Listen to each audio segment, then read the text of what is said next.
Doctor Tariq صاحب، یہ جو دہشت گرد پاکستانی علاقوں میں آ رہے ہیں، اس کا مستقل جامع حل ہے کیا ہمارے پاس؟ اسٹریٹجی کیا ہے ہماری؟ بسم اللہ الرحمن الرحیم۔ ملک صاحب، میرا خیال ہے کہ جو اپنی ابتدائیہ گفتگو میں آپ نے جن اسباب کا ذکر کیا کہ جس کی وجہ سے یہ سارا مسئلہ پیدا ہوا، وہ بھی حقیقت کے برعکس نہیں ہے، حقیقت کے قریب تر ہے۔ اور دوسری بات یہ ہے کہ آپ نے جو ان کی صد باب کے حوالے سے گفتگو کی ہے تو بالکل اسی طرح ہے۔ دیکھیں، جو سیاسی لوگ ہوتے ہیں وہ سب سے پہلے جس چیز کو پرائورٹائز کرتے ہیں کسی بھی مسئلے کو حل کرنے کے لیے، وہ بات چیت کا طریقہ ہوتا ہے اور بیٹھ کے میز پہ معاملات کو حل کرنے کا طریقہ ہوتا ہے۔ لیکن اگر آپ کا واسطہ ایک ایسے گروہ سے ہو کہ جس کے جو مقاصد ہیں وہ نہ تو اسلامی ہیں، نہ کوئی مذہب کی خدمت ہے، بلکہ ان کے اپنے ویسٹڈ انٹرسٹ ہیں، کچھ کا آپ نے ذکر کیا اور مزید اس کو آپ لے جائیں گے تو اس کے پیچھے اور بہت ساری کہانیاں ہیں۔ ان ایریاز کے اندر جہاں پہ یہ شورش زدہ علاقے ہیں، دہشت گردی سے متاثرہ علاقے ہیں، وہ بلوچستان ہے، وہ ہمارا فاٹک ایریا ہے، وہاں پہ جس طرح وسائل جو ہے ان کی ریل پیل ہے، مافیاز بیٹھے ہوئے ہیں، اسمگلنگ ہو رہی ہے، منشیات ہیں، اسلحہ ہے، ان سب کی پیڈلنگ ہے، اور یہ ساری چیزیں وہ ہیں کہ جو ان لوگوں میں، ان لوگوں کے ہاتھوں میں بہت سارے یہ وسائل ہیں۔ اور یہ مسئلہ جو ہے یہ کوئی صرف اس بات سے جڑا ہوا نہیں ہے کہ یہ کسی کاز کی خاطر ہو رہا ہے، بلکہ اس کے پیچھے جو ہے یہ ساری چیزیں ہیں جس کے لیے یہ شورش ہے۔ اور یہ اگر یہ علاقہ پرامن ہوگا تو پھر ظاہر ہے وہاں پہ کنٹرول ہوگا، اگر کنٹرول ہوگا تو جو انہیں مادر پدر آزادی وہاں پہ میسر ہے یا جس کے لیے یہ لڑ رہے ہیں اور اس کے اندر یہ وسائل جو ہے یہ استعمال کر رہے ہیں، وہ نہیں ہوگی۔ تو جب معاملات ادھر چلے جائیں تو پھر آپ کے پاس یوز آف فورس جو ہے کسی بھی ریاست کے لیے وہ ضروری ہوتی ہے۔ اب آپ دیکھیں کہ آپ نے انڈیا کا نام لیا، ان دونوں جگہوں پہ، افغانستان کے تھرو بھی اور بلوچستان میں براہ راست بھی، اور باقی جو ہمارے نیبرنگ کنٹریز ہیں وہاں ان کے ایجنٹ بیٹھ کے، ابھی جو کلبھوشن گرفتار ہوا تھا وہ بھی آپ کو پتہ ہے کہ بلوچستان اور ایران کے بارڈر سے، تو ظاہر ہے اس کی آمد و رفت تھی اور وہ وہاں سے دہشت گردی اور وہاں سے ساری فائنینسنگ۔ تو اب ان کا ایک تو انٹرنیشنل سطح کے اوپر پاکستان کو جاگنے کی ضرورت ہے، اور ہمیں ہر اس فورم کے اوپر ان کی جو بھی سپورٹ ہے انٹرنیشنل دوسرے ممالک کی جانب سے اسے ایکسپوز کرنے کی ضرورت ہے۔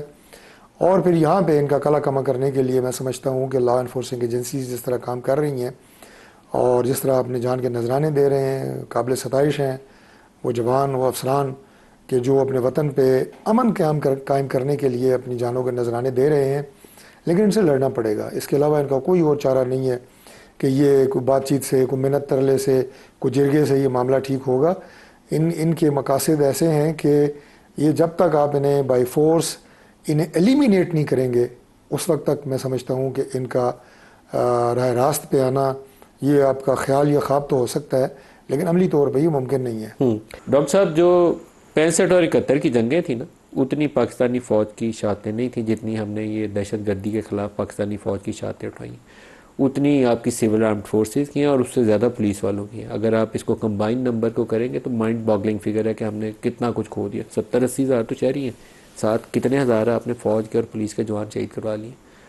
تو پتہ نہیں ہم کب شہید اکٹھے ہوں گے، جب جو یہ کہہ رہے ہیں کہ ہم یونٹی کا فقدان ہے، پولیٹیکل فورسز میں مشاورت نہیں۔ ملک صاحب، یہ ایک بڑا کڑوا سچ ہے، لیکن مجھے یہ کہنے دیں کہ یونٹی کا فقدان نہیں ہے، ہماری پرائرٹی صحیح ہونے کا فقدان ہے۔ پولیٹیکل لوگوں کی بات ہو رہی ہے نا، ہمیں سب سے پہلے یہ سوچنا چاہیے کہ ہماری پرائرٹیز کیا ہیں۔ کیا ہماری پرائرٹیز ہمارا ملک ہے یا ہماری سیاست ہے؟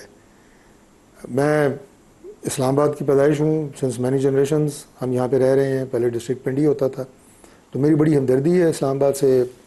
اسی طرح شوکت یوسفزئی کی کے پی سے ہے، سینیٹر صاحب کی بلوچستان سے ہے، یہ بالکل رائٹ ہے۔ لیکن جس وقت ہمارا اپنے ان 3 اگر میں نے ریجنز کا یا 2 صوبوں کا اور اسلام آباد کا ذکر کیا، اگر ان سے میری محبت پاکستان کے ساتھ محبت سے بڑھ گئی نا، تو پھر یہ مت سمجھیں آپ کہ میں کوئی بہتری کر سکتا ہوں اس ملک کے لیے، یا نیشنل کاز پہ میری اپنی ذاتی کوئی چیز جو مجھے بینیفٹ کر رہی ہے، چاہے وہ سیاست ہے، چاہے وہ کاروبار ہے، چاہے جن ہم مافیاز کی اور ان کی بات کر رہے ہیں اس سے کسی سے مستفید ہونا ہے، اگر وہ آپ کی پرائرٹی ہے اور نیشنل انٹرسٹ آپ کا دوسرے نمبر پہ چلا گیا ہے تو پھر معذرت سے پھر ہماری پرائرٹیز ٹھیک نہیں ہے۔ عقل سب کو ہے، سمجھ سب کو ہے۔ اب دیکھیں، میں آپ کو ایک اور مثال دیتا ہوں۔ سیاسی لوگ جو ہے یہ بالکل بیوقوف لوگ نہیں ہیں، یہ بڑے سمجھدار لوگ ہوتے ہیں. ان سب کے کاروبار ہیں، بزنس ہیں، فیکٹریز ہوں گی، جو بھی ہوگا، سب کی تو نہیں ہے خیر، جن جن کی ہیں وہاں پہ نقصان اگر ہوگا تو دل میں تکلیف ہوتی ہے، رات کو نیند نہیں آتی. ریکٹیفائی کرتے ہیں، بہترین ٹیمز رکھتے ہیں، کارپوریٹ مینیجر ہوتے ہیں ہر سیکشن کے. آپ انہیں کوئی سرکاری کام دیں، وہ صوبوں میں ہو، وہ کسی بھی آپ دیکھیں، اس میں اگر کوئی نقصان بھی ہوتا ہے ملک کا ہے، کیا وہاں پہ بھی ہم اتنی تکلیف ہوتی ہے؟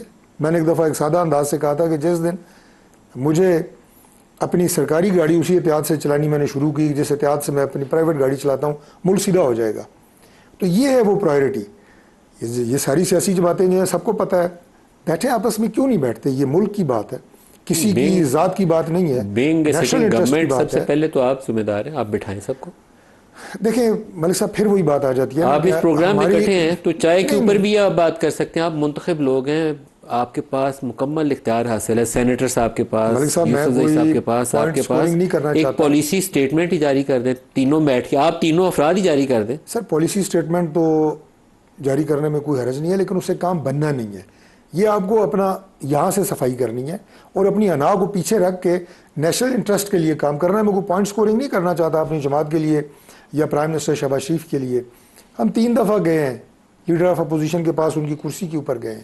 4 دن پہلے بھی گئے تھے اور دعوت دی انہیں کہ آ کے بیٹھیں. انہوں نے پازیٹیو بات کی ہے، اللہ کرے بیٹھ جائیں. اور اس کے بعد ہماری باقی ساری لڑائیاں پیچھے، ملک کی لڑائی سب سے پہلے. اگر یہ پرائورٹی ہم رکھ لیں، کیوں نہیں ٹھیک ہو سکتا؟ یہ پاکستان آپ کو 3 مہینوں میں سر ٹھیک ویسے ہوتا ہوا نظر آ سکتا ہے. جس لڑائی میں 4 سال سے آپ عمران خان کے پیچھے لگے ہوئے ہیں، وہ لڑائی میں اگر آپ نے 4 سال ضائع نہ کیے ہوتے تو شاید ہم کہیں آگے نکل ہی گئے ہوتے. وہ کوئی سر لڑائی وہ ہے لڑنے لڑائی والی جو کہ ہے اس سے پہلے عمران خان 3 سال نواز شریف کے پیچھے اور زرداری صاحب کے پیچھے لگا ہوا تھا. آپ 4 سال سے اس کے پیچھے لگے ہوئے ہیں. ہماری پرائورٹی یہی ہے ویسے معذرت کے ساتھ، ملک کو ڈبونے کے پیچھے لگے ہوئے ہیں. آپ جو ہے جو میں نے گفتگو کی ہے سیاست کو بالا طاق رکھ کے، آپ نے اس کی توثیق کی ہے. میں تو کہہ رہا ہوں آپ نے بالکل وہی بات پیٹی کی ہے انٹرسٹ کے پیچھے دوسرے آپ نے ملک الفاظ ڈبو میں دیا. کہ ہماری مطمع نظر کچھ اور چیزیں ہوتی ہیں. اب عمران خان کے ساتھ جو آج چیزیں چل رہی ہیں یہ کنٹینیویشن ہے 2018 سے جو عمران خان صاحب کر رہے ہیں. تو ہم سدھریں گے تو اس کا نہیں پر نا انجام تو یہ ہو رہا ہے نا. سدھریں گے تو نہیں نا پھر. نہیں، سدھرنے کی بات یہ ہے کہ کسی بھی وقت فیصلہ کر لیں، آج فیصلہ کر لیں کہ ملک سب سے پہلے، ملک کے مسائل حل کرنا ہماری پرائورٹی ہے. ہماری انا پیچھے ہے، سیاست بھی پیچھے ہے. ابھی جب ہم نے پی ڈی ایم کی گورنمنٹ سنبھالی تھی تو ہمارا سلوگن کیا تھا؟ ریاست بچانی ہے، سیاست نہیں بچانی. یہ سلوگن پریکٹیکلی ساری جماعتیں اپنا لیں کہ ہم نے سیاست جو ہے اس کو سائڈ پہ رکھنا ہے. جو بھی الیکشن جیتے گا جب بھی ہوگا دیکھی جائے گی، لیکن ملک بچانا ہے. تو آپ یقین کریں کہ ان فورسز کے مقابلے میں اگر سیاسی جماعتیں مل کے کھڑی ہو جائیں، ملک صاحب کوئی بھی محلہ ہو، کوئی بھی آبادی ہو، اس میں جو بدکماش لوگ ہوتے ہیں نا وہ بڑی منارٹی میں ہوتے ہیں. بدماش جنہیں کہتے ہیں، وہ بڑی منارٹی ہوتی ہے، لیکن وہ پورے علاقے میں چھائے ہوتے ہیں. اس لیے کہ شریف لوگوں میں اتحاد نہیں ہوتا، ایک پلیٹ فارم پہ نہیں ہوتے. جس دن جو محلہ کھڑا ہو جاتا ہے وہاں پہ ایک بھی بدماش آپ کو نظر نہیں آتا. تو ان لوگوں کی کیا ضرورت ہے کہ یہ پاکستان کو نقصان پہنچا سکیں؟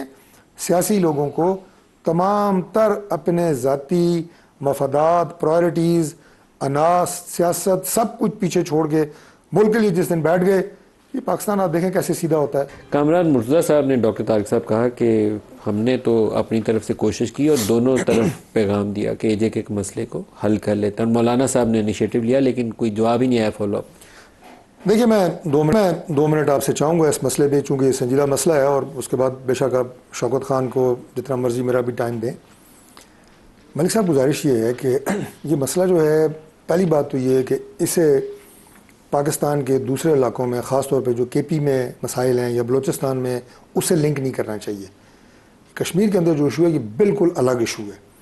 یہ شروع کیا ہوتا ہے کہ چند تاجر تنظیمیں مل کے ایک جوائنٹ ایکشن کمیٹی بناتی ہیں، عوامی مطالبات رکھتی ہیں گورنمنٹ کے سامنے.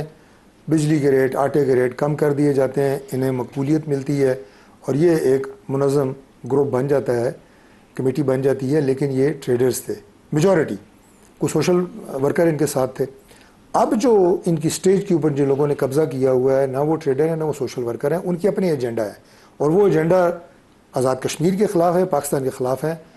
یہ تو پہلی بات رجسٹر ہونی چاہیے. اور ان کے پیچھے فنڈز بھی ہیں، کہاں سے آ رہے ہیں وہ لمبی بات ہے، سب کو پتہ ہے. سر ایسے ہی ہوگا، جو یہ ٹریڈرز لیکن تھے، سوال تو یہ ہے کہ مولانا صاحب نے اگر انیشیٹو میں اب اس کے اوپر تو آتا آپ ہوں. نے فالو اپ کیوں نہیں کیا؟ میں نے آپ کو 30 سیکنڈ میں بتا دیا کہ وہ معاملہ یہ ہے.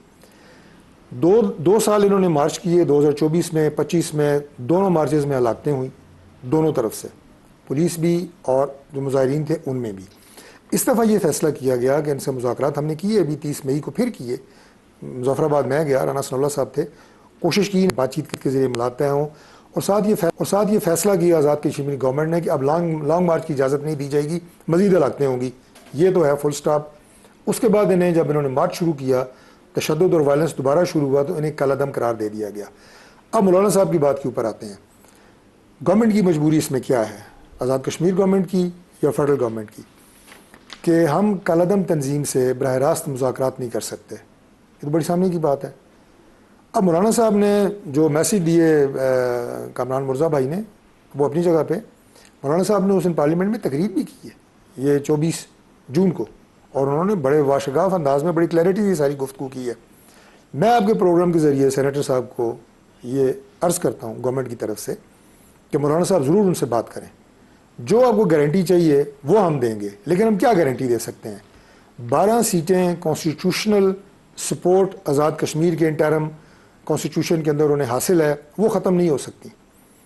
اگر مولانا صاحب انہیں اس گارنٹی کے اوپر اٹھا سکتے ہیں کہ ان کے ساتھ کوئی غیر آئینی ماورائے قانون کوئی زیادتی نہیں کی جائے گی، میں گارنٹی دوں گا۔ قانون کے مطابق وہ لوگ ٹرائل فیس کریں جنہوں نے پولیس کے 4 جوان، جن میں ایک FC کا جوان تھا، اسے شہید کیا، اینٹی اسٹیٹ تقریریں کی، نفرت انگیز تقریریں کی، انہیں جو آزاد کشمیر کا قانون ہے اس کے مطابق وہ لا کو فیس کریں، بالکل بڑے کھلے انداز سے، کوئی زیادتی ان کے ساتھ نہیں ہوگی، ان کے ساتھ کوئی ٹارگیٹنگ نہیں ہوگی، مطلب کہ انہیں فوکس کر کے ان کے ساتھ کوئی ماورائے آئین یا ماورائے قانون کوئی ظلم زیادتی ہو، اس کو ہم گارنٹی کرنے کے لیے تیار ہیں، لیکن لا کو تو انہیں فیس کرنا پڑے گا۔ دنیا کی کسی ریاست میں آپ جو یہ سڑکیں ہوتی ہیں یہ اسٹیٹ کی ملکیت ہوتی ہیں، یہ موب کی ملکیت نہیں ہوتی کہ وائلنس کے ذریعے ایک روڈ آپ قابو کر لیں، دوسری میں کر لوں، باقی کوئی تیسرا گروپ 2 اور کر لیں، اس طرح نہیں، وہ پرامن طریقے سے منتشر ہوں۔ مولانا صاحب جائیں ان کے پاس، اور اس کے بعد الیکشن ہے، الیکشن میں وہ حصہ لینا چاہتے ہیں، ظاہر ہے قانون کو سامنا کرنے کے بعد ہی لیں گے، جن کے خلاف کیسز ہیں، جن کے پاس نہیں ہیں کیسز، وہ الیکشن لڑیں، اس کیس کو لے جائیں 12 سیٹوں کو اسمبلی کے اندر آزاد کشمیر کی قانون ساز، ہمیں کیا اعتراض ہو سکتا ہے؟ لیکن اس وقت جو لوگ تشدد پہ اترے ہوئے ہیں، وائلنس پہ اترے ہوئے ہیں، قانون کو ہاتھ میں لیا ہوا ہے، اس کی اجازت ریاست نہیں دے سکتی۔ اس کا ہمارے پاس کوئی دوسرا آپشن ہے؟ میں نہیں سمجھتا کہ دوسرا کوئی آپشن ہے۔